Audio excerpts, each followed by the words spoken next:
മസാലയൊന്നും ചേർക്കാണ്ട് സിമ്പിളായിട്ട് നമുക്കൊരു ദം ബിരിയാണി സെറ്റാക്കി എടുക്കാം. അതിനായിട്ട് ആദ്യം നമുക്കൊരു മിക്സി ജാറിലേക്ക് 2 തക്കാളി, കുറച്ച് മല്ലിയില, കുറച്ച് ഇഞ്ചി കഷ്ണവും കൂടെ ചേർത്ത് കൊടുക്കുക.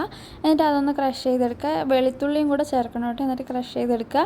അടുത്തായിട്ട് നമുക്ക് കുറച്ച് വറ്റൽ മുളക് വെള്ളത്തിൽ സോക്ക് ചെയ്ത് വെച്ചാണ് കുറച്ച് നേരം, അതും കൂടെ ചേർത്ത് കൊടുക്കുക. എരിവ് കുറച്ച് വേണ്ടവരാണെങ്കിൽ 2 വറ്റൽ മുളകൊക്കെ മതിയാവും. എന്നിട്ട് അത് നല്ലപോലെ അരച്ചിട്ട് മാറ്റി വയ്ക്കുക. അടുത്തായിട്ട് നമുക്ക് ആവശ്യത്തിനുള്ള ചിക്കൻ എടുക്കുക. അതിലേക്ക് കുറച്ച് തൈരും കൂടെ ഒഴിച്ചിട്ട് നല്ലപോലെ മിക്സ് ചെയ്ത് അത് മാറ്റി വയ്ക്കുക.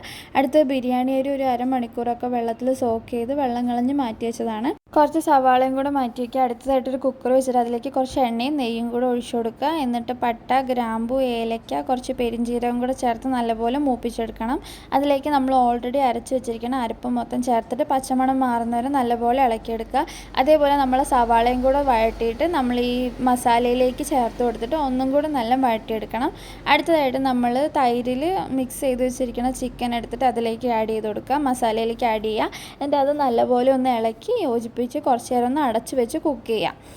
ഇപ്പോൾ ചിക്കനിൽ വെള്ളമൊക്കെ വലിഞ്ഞ് വരുന്ന സമയത്ത് ഇച്ചിരി ഉപ്പും കൂടെ ആഡ് ചെയ്തിട്ട് നമ്മുടെ ബിരിയാണി അരിയും കൂടെ ചേർത്ത് കൊടുക്കുക. അതിലേക്ക് ആവശ്യത്തിനുള്ള വെള്ളം ചേർത്ത് കൊടുക്കണം. നമ്മുടെ ബിരിയാണി അരിൻ്റെ കുറച്ച് മേലെ നിൽക്കുന്ന വരെ വെള്ളം ചേർത്ത് കൊടുക്കുക. എന്നിട്ട് മല്ലിയിലയും കുറച്ച് ഗരം മസാലയും കൂടെ ആഡ് ചെയ്തിട്ട് നമ്മൾ കുക്കർ അടച്ചു വയ്ക്കുക. എന്നിട്ട് ഒരു 2 വിസിൽ അടിച്ചതിന് ശേഷം ഒരു അരമണിക്കൂർ വെയിറ്റ് ചെയ്യുക. തുറന്നു കഴിഞ്ഞാൽ നമ്മുടെ ഈസി ബിരിയാണി റെഡിയാണ്. നമ്മൾ ആകെ ഇതിൽ മസാലയായിട്ട് ഗരം മസാല മാത്രമാണ് ചേർത്തിരിക്കുന്നത്. Easy simple tasty biryani try ചെയ്തു.